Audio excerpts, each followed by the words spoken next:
this is not the first time I am hearing about this story. Now, whether it is true or whether it is just legend, please lend me your attention for the next few minutes, and in return, I will give you a perspective that will change your mind deeply. Okay? Now let's watch this.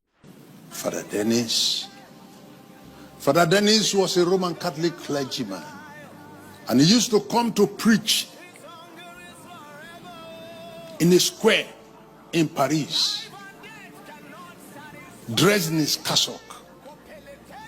And one man walked up to him and said, "Don't come here to preach again. We don't want to see you around here. Don't come and talk about Bible here." And Father Dennis will not hear. The last time Father Dennis preached in the square in Paris, the man arrived with a knife and was sitting to one side of the square and sharpening his knife while Father Dennis was preaching. The noise of the sharpener will attract Father Dennis all the time, so he takes a glance at him. And the man also take a glance at him. "You will soon hear from me." And then he will be sharpening. And when he was done with the sharpening, he sharpened it so sharply he didn't want to throw the knife twice. So he went to Father Dennis and told him, "We've told you not to come here to preach, you refuse." Wham! One swing. Father Dennis' head dropped down. And Father Dennis himself picked his head in his hands. And the head continued to preach. And the head was saying, "I have not finished talking." The man put his knife down and ran away.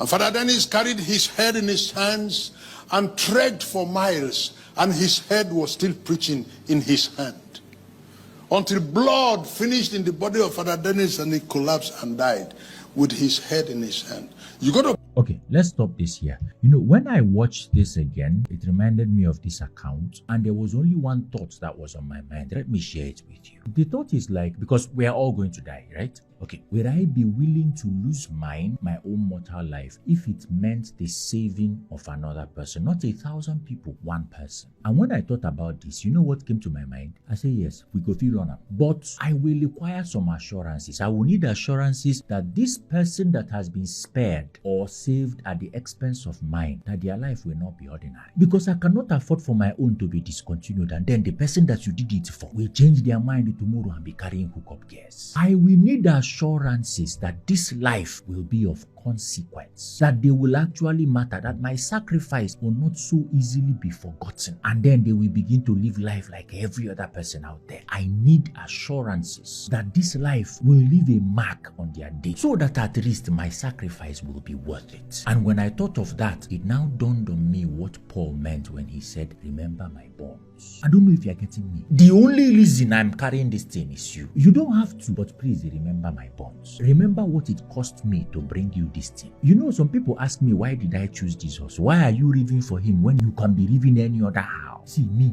I believe the gospel.